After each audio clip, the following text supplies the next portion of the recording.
we can see the arrival down the steps of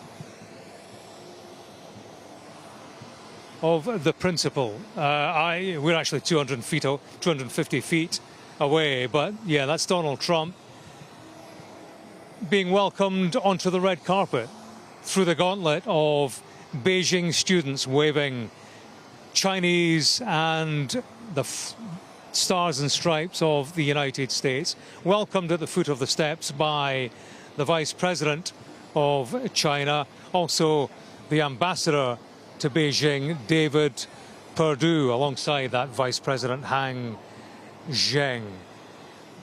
It is quite the spectacle that the military have been enlisted to play a welcome march, we are told, not the Chinese national anthem, not the United States national anthem, but it's all very cordial at Beijing International Airport as we watch Donald Trump make his evening arrival. It's just after 8 o'clock, 8 p.m. in the evening, so which is why he's arriving in darkness. Quite a crowd of press, I can tell you, here, Jane. The Chinese very interested in events as they will unfold over the next couple of days. So much riding on this for them, of course. I'm looking around at a Chinese press pack of around 100 Western journalists here too.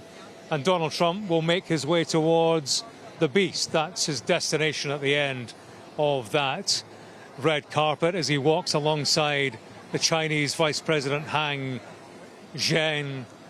And he'll enter the Beast, the presidential limousine, in a convoy of something like 40 vehicles, make his way to central Beijing.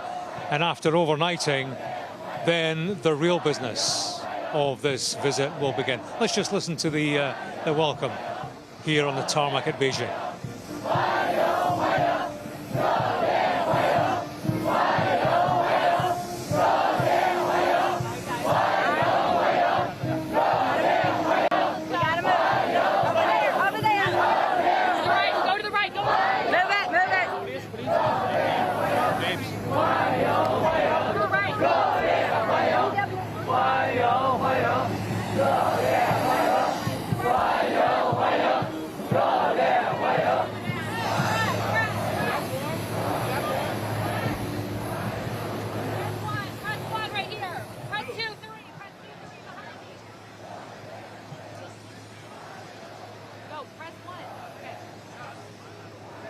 So there you go, Jane.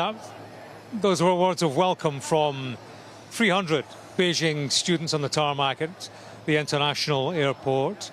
Jie Liu Hang Yung, they shouted, they repeated to their guest, their very important guest, very important for a whole number of reasons in terms of the economy, the war in Iran, avoiding a war over Taiwan, very much in the minds of Donald Trump and of President Xi when they get together in the Great Hall in central Beijing tomorrow morning. That's when the negotiations will start. Elon Musk, we've seen him on the red carpet, also next to Lara and Eric Trump. The rest of the political party, that includes Secretary of State Marco Rubio. That's interesting because he's a man who has twice been sanctioned by the Chinese. When he was a senator, he spoke out against human rights abuses in China. The way the Chinese have got around that to get him into the country tonight is they tweaked the spelling of his second name. That has enabled him here to be present here on Air Force One in and around these critical meetings. So Donald Trump now inside the Beast in the middle of that presidential convoy, which will make its way into central Beijing for a series of meetings about a whole host of matters.